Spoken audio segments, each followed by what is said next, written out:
ದರ್ಗಾ ದೇವಸ್ಥಾನ ಒಂದೇ ಆಲಯದಲ್ಲಿ ನೆಲೆಗೊಂಡಿರುವ ಕ್ಷೇತ್ರ. ಸರ್ವ ಧರ್ಮೀಯರಿಂದ ಪೂಜಿತಳಾಗಿದ್ದಾಳೆ ಈ ಮಾತೆ. ಭಿನ್ನವಾಗಿ ಸ್ಥಿತಗೊಂಡಿರುವ ತಾಯಿ ಭಕ್ತರ ಬೇಡಿಕೆಗಳನ್ನ ನೆರವೇರಿಸುತ್ತಾಳೆ. ವಿಭಿನ್ನ ಆಚರಣೆಗಳಿಂದ ಮನದ ದುಗುಡಗಳನ್ನ ನೆರವೇರಿಸುವ ತಾಯಿಯ ಮಹಿಮೆ ಅರಿಯುವ ಇಂದಿನ ದೇವಮಂದಿರದಲ್ಲಿ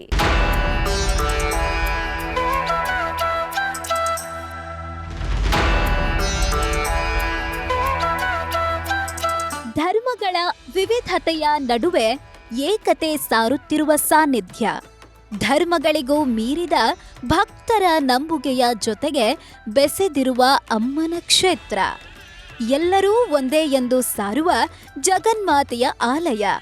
ಇಲ್ಲಿ ಒಂದೇ ಸೂರಿನಡಿ ನೆಲೆ ನಿಂತಿದ್ದಾರೆ ಅಲ್ಲ, ಅಮ್ಮ ಭೂತರಾಯ.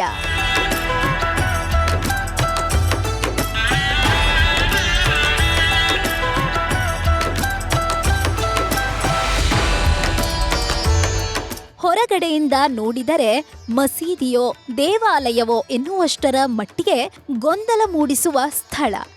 ಆದರೆ ಒಳ ಹೋದರೆ ಭಕ್ತಿ ಭಾವಗಳನ್ನು ಮೂಡಿಸಿ ಮನದೊಳಗಿನ ಕ್ಲೇಶಗಳನ್ನು ನಿವಾರಿಸುವ ಕ್ಷೇತ್ರ. ದೇವಸ್ಥಾನ ದರ್ಗಾ ಒಂದೇ ಆಲಯದಲ್ಲಿ ನೆಲೆ ನಿಂತಿರುವ ಚೌಡೇಶ್ವರಿ ಅಮ್ಮನ ವಿಭಿನ್ನ ಕ್ಷೇತ್ರವಿದು. ಭಾವೈಕ್ಯತೆ ಸಾರುವ ಪುಣ್ಯಭೂಮಿ. ಹಿಂದೂ ಮುಸಲ್ಮಾನ್ ಎನ್ನುವ ಯಾವುದೇ ಧರ್ಮಭೇದವಿಲ್ಲದೆ ತಾಯಿ ಪೂಜಿತಳಾಗುತ್ತಿದ್ದಾಳೆ ಈ ನೆಲದಲ್ಲಿ. ಇಲ್ಲಿ ಅಮ್ಮ ಸ್ಥಿತಗೊಂಡಿರುವ ಸ್ಥಳವೇ ಭಿನ್ನ. ಸರ್ವ ಧರ್ಮೀಯರಿಂದ ಆರಾಧಿಸಲ್ಪಡುವ ಜಗನ್ಮಾತೆಯ ಪವಿತ್ರ ಆಲಯವೇ ಈ ದಿವ್ಯ ಸಾನ್ನಿಧ್ಯ.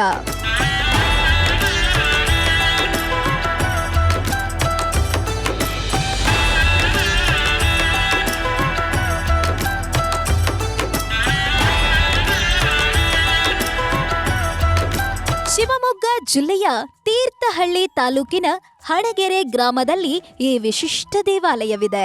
ಶ್ರೀ ಹಜರತ್ ಸೈಯದ್ ಸಾದತ್ ದರ್ಗಾ ಮತ್ತು ಶ್ರೀ ಭೂತರಾಯ ಚೌಡೇಶ್ವರಿ ದೇವಾಲಯ ಒಂದೇ ಸ್ಥಳದಲ್ಲಿ ನಿರ್ಮಾಣಗೊಂಡಿದೆ. ದರ್ಗಾ ಹಾಗೂ ದೇವಾಲಯ ಒಂದೇ ಸೂರಿನಡಿ ನೆಲೆ ನಿಂತು ಭಕ್ತರನ್ನು ಪೊರೆಯುತ್ತಿದೆ. ಇಂತಹ ವಿಭಿನ್ನ ದೇವಾಲಯ ಇರುವುದು ಇಲ್ಲಿ ಮಾತ್ರವೇ.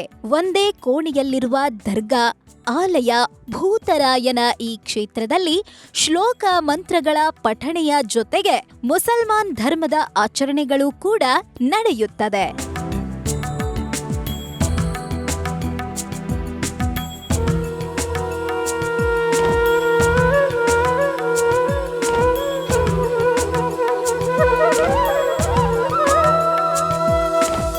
ಈ ದೇವಾಲಯಕ್ಕೆ ಸುಮಾರು 300ರಿಂದ 400 ವರ್ಷಗಳ ಇತಿಹಾಸವಿದೆ. ಮತ್ತಿಯ ಮರದಡಿಯಲ್ಲಿ ಸ್ಥಿತಗೊಂಡಿದ್ದಾಳೆ ಚೌಡೇಶ್ವರಿ ಅಮ್ಮ. ಈ ಕ್ಷೇತ್ರದಲ್ಲಿ ನಡೆಯುವ ಆಚರಣೆಗಳು ಭಿನ್ನ. ಭೂತರಾಯ ಹಾಗೂ ಚೌಡೇಶ್ವರಿಗೆ ಇಲ್ಲಿನ ಭಕ್ತರು ಬಂದು ಮೊಳೆಗಳನ್ನು ಹೊಡೆಯುತ್ತಾರೆ.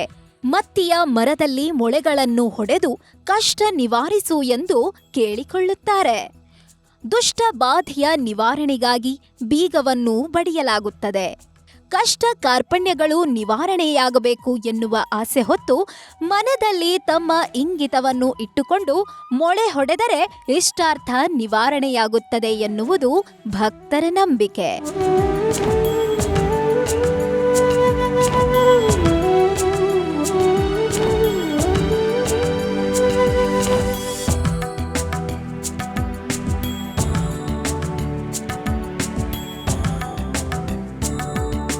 ಈಕೆ ಶಕ್ತಿಶಾಲಿ ತಾಯಿ. ಜಗನ್ಮಾತೆಯ ಪವಾಡಗಳೇ ಅನೇಕ. ಮಾಟ ಮಂತ್ರ ನಿವಾರಿಸುತ್ತಾಳೆ ಚೌಡೇಶ್ವರಿ ಅಮ್ಮ. ತಮಗೆ ತೊಂದರೆ ನೀಡಿದವರ ವಿರುದ್ಧ ಚೀಟಿಯಲ್ಲಿ ದೂರು ನೀಡುವುದು, ಕೇಡು ಬಯಸಿದವರ ಫೋಟೋವನ್ನು ತಾಯಿಯ ಸನ್ನಿಧಿಯಲ್ಲಿ ತಂದು ಇರಿಸುವುದು ನಂಬಿಕೆ. ಈ ರೀತಿ ಬೇಡಿಕೊಂಡಾಗ ಆ ವಿಚಾರಗಳಲ್ಲಿ ಸತ್ಯಾಂಶವಿದ್ದರೆ ಮಾತ್ರ ನೆರವೇರುತ್ತದೆ. ಇಲ್ಲವೆಂದರೆ ಅನ್ಯಾಯ ಮಾರ್ಗದಲ್ಲಿ ನಡೆದು ಸುಳ್ಳು ದೂರುಗಳನ್ನು ಹಾಕಿದರೆ ತಾಯಿ ಅವರನ್ನೇ ಶಿಕ್ಷಿಸುತ್ತಾಳೆ ಎನ್ನುವುದು ಭಕ್ತರ ನಂಬಿಕೆ.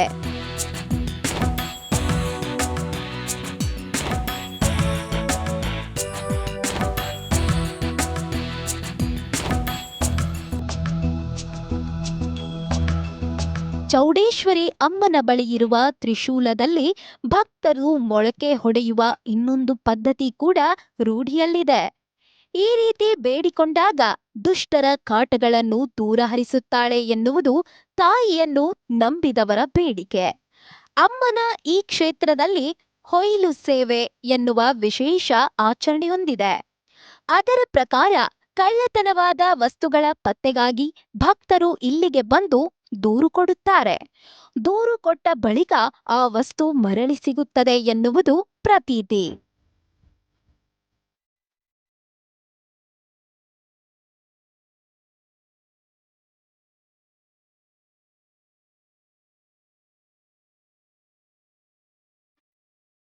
ಅಣಗೆರೆಯ ಈ ಕ್ಷೇತ್ರದಲ್ಲಿ ಭಿನ್ನ ಆಚರಣೆಗಳ ಜೊತೆಗೆ ಭಕ್ತರ ನಂಬಿಕೆಗಳು ವಿಭಿನ್ನ. ದರ್ಗಾ ಆಲಯ ಒಂದೇ ಸೂರಿನಡಿ ಇರುವ ಈ ಕ್ಷೇತ್ರದಲ್ಲಿ ಭಕ್ತರೇ ಅರ್ಚಕರಾಗಿ ತಾಯಿಯನ್ನ ಪೂಜಿಸುತ್ತಾರೆ.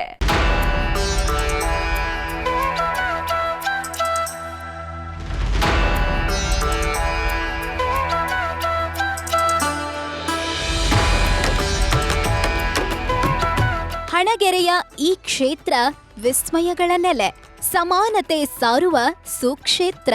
ಈ ಕ್ಷೇತ್ರದಲ್ಲಿ ದರ್ಗಾ, ದೇವಾಲಯ, ಭೂತರಾಯನನ್ನು ಕಣ್ತುಂಬಿಕೊಳ್ಳುವ ಭಕ್ತರೇ ಅರ್ಚಕರಾಗಿ ಸೇವೆ ನೀಡುವುದು ವಿಶೇಷ. ಭಕ್ತರೇ ಹಣ್ಣು ಕಾಯಿಗಳನ್ನು ಅರ್ಪಿಸಿ ಅಮ್ಮನನ್ನು ಆರಾಧಿಸುತ್ತಾರೆ. ಪ್ರತಿ ವರ್ಷಕ್ಕೊಮ್ಮೆ ಜಾತ್ರೆ ನಡೆಯುತ್ತದೆ. ಗಂಧಾ ಉತ್ಸವ ಜೊತೆಗೆ ಉರುಸ್ ಕೂಡ ನಡೆಯುತ್ತದೆ.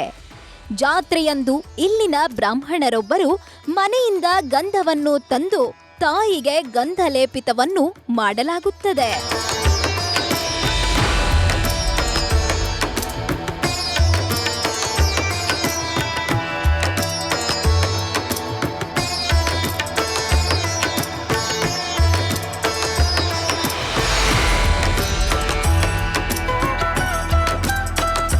ಚೌಡಮ್ಮನ ಬಳಿ ಹೆಣ್ಣು ಮಕ್ಕಳು ತಮ್ಮ ಇಷ್ಟಾರ್ಥವನ್ನು ಕರುಣಿಸು ಎಂದು ಹರಕೆ ಇಡುತ್ತಾರೆ. ಮಾತ್ರವಲ್ಲದೆ ಅಮ್ಮನ ಈ ಸನ್ನಿಧಿಗೆ ಬಂದು ಹರಕೆಯಂತೆ ಮತ್ತಿಯ ಬಳೆ ಕಟ್ಟಿದರೆ ಅವೆಲ್ಲವೂ ನೆರವೇರುತ್ತದೆ ಎನ್ನಲಾಗುತ್ತದೆ. ಚೌಡೇಶ್ವರಿ ತಾಯಿಯ ಈ ಕ್ಷೇತ್ರದಲ್ಲಿ ಪಟ್ಲು ಸೇವೆ ಎನ್ನುವ ಇನ್ನೊಂದು ಆಚರಣೆ ಕೂಡ ನಡೆಯುತ್ತದೆ.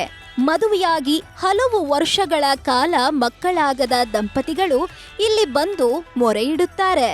ಅಮ್ಮನ ಕೃಪೆಯಿಂದ ಮಕ್ಕಳಾದರೆ ಬೆಳ್ಳಿ ತೊಟ್ಟಲನ್ನು ತಾಯಿಗೆ ನೀಡುತ್ತೇವೆ ಎಂದು ಬೇಡಿಕೊಳ್ಳುತ್ತಾರೆ.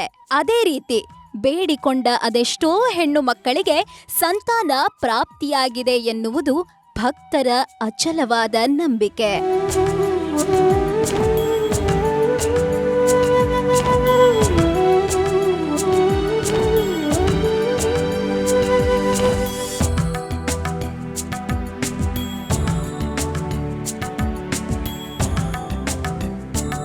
ದಿನದಿಂದ ದಿನಕ್ಕೆ ಈ ಸನ್ನಿಧಿಗೆ ಬರುವ ಭಕ್ತರ ಸಂಖ್ಯೆ ದುಪ್ಪಟ್ಟಾಗುತ್ತಲೇ ಇದೆ.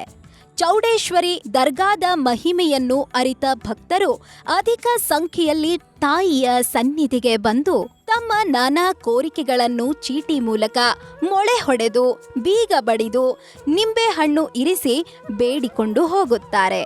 ಇಷ್ಟಾರ್ಥಗಳನ್ನು ಕೋರಿಕೊಂಡಿದ್ದನ್ನೆಲ್ಲ ತಾಯಿ ಕರುಣಿಸಿದ ಬಳಿಕ ಹೊತ್ತ ಹರಕೆಯನ್ನು ಮರೆಯದೆ ಈ ಕ್ಷೇತ್ರಕ್ಕೆ ಬಂದು ನೆರವೇರಿಸುತ್ತಾರೆ ಭಕ್ತರು. ದರ್ಗಾಕ್ಕೆ ಶಾಲನ್ನು ಹೊದಿಸಿದರೆ ತಾಯಿಗೆ ಹಣ್ಣು ಕಾಯಿ ಸಮರ್ಪಿಸಿ ಅಲ್ಲ ಅಮ್ಮನ ಕೃಪೆಗೆ ಪಾತ್ರರಾಗುತ್ತಾರೆ.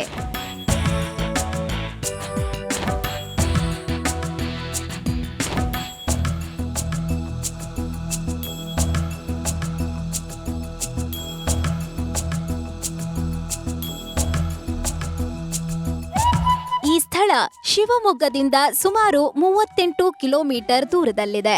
ಶಿವಮೊಗ್ಗದಿಂದ ಸಾಗರ ಮಾರ್ಗವಾಗಿ ಆಯನೂರು ಕಡೆಗೆ ಹೋಗುವ ಹಾದಿಯಲ್ಲಿ ಹೋದರೆ ಈ ಸರ್ವಧರ್ಮೀಯರ ಆರಾಧನೆಯ ಸ್ಥಳವನ್ನು ನೀವು ನೋಡಬಹುದು. ಈ ಕ್ಷೇತ್ರಕ್ಕೆ ಬರುವವರಿಗೆ ಕಾಲಕಾಲಕ್ಕೆ ಶಿವಮೊಗ್ಗದಿಂದ ಬಸ್ ವ್ಯವಸ್ಥೆ ಇದೆ. ದೇವಾಲಯ ಬೆಳಿಗ್ಗೆ 7 ಗಂಟೆಯಿಂದ ಸಂಜೆ 6 ಗಂಟೆಯ ತನಕ ಭಕ್ತರಿಗೆ ದರ್ಶನ ನೀಡುತ್ತಾಳೆ ಚೌಡೇಶ್ವರಿ ಮಾತೆ.